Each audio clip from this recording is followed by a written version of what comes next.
ছেলে মেয়ের জন্য অনেক সময় মা বাবার নিজেদের বুদ্ধিই কাজ করে না, তো যেমনটা আমার হয়েছে। ছেলে এত বিরক্তি করছিল কদিন ধরে, মানে 2-3 মাস ধরে, মোবাইল দাও মোবাইল দাও, আইফোন দাও, আইফোন, মানে মানে কি লাখ টাকায়, মানে ছেঁড়া কাতায় শুয়ে লাখ টাকার স্বপ্ন তেমনটা। তো জানি না আমি কিভাবে যে টাকাগুলো ব্যবস্থা করে ছেলের জন্য এই আইফোনটা নিতে চলে এসেছি বন্ধুরা। মানে আমি সেটা তোমাদের বলতে পারবো না বা বলে বোঝাতেও পারবো না। আমাদের গরিবের ইচ্ছা মানে শখ আহ্লাদ মানে অনেকটা কষ্ট, একটুখানি ইচ্ছা অনেক কষ্ট। তো যাই হোক, অনেক কষ্টের পরে কিন্তু টাকাগুলো জোগাড় করে আমি ছেলের জন্য একটা আইফোন কিনছি। আর এটার দাম নিয়েছে 64,000 টাকা। iPhone 60 শায়দ।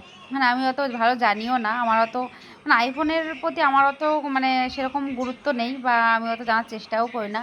যাই হোক, মোটামুটি ছেলের জন্য নিয়েছে। আর ছেলে বলেছে যখন বাইরে কোথাও যাবে তখন আমার থেকে নিয়ে ভিডিও করো। আমি ঠিক আছে চল। আর এখানে দেখো, মানে যে টাকা দিয়ে মোবাইল কিনেছি সেই টাকা দিয়ে কিনে একটা ভালো জিনিস হয়ে যেত কেনা।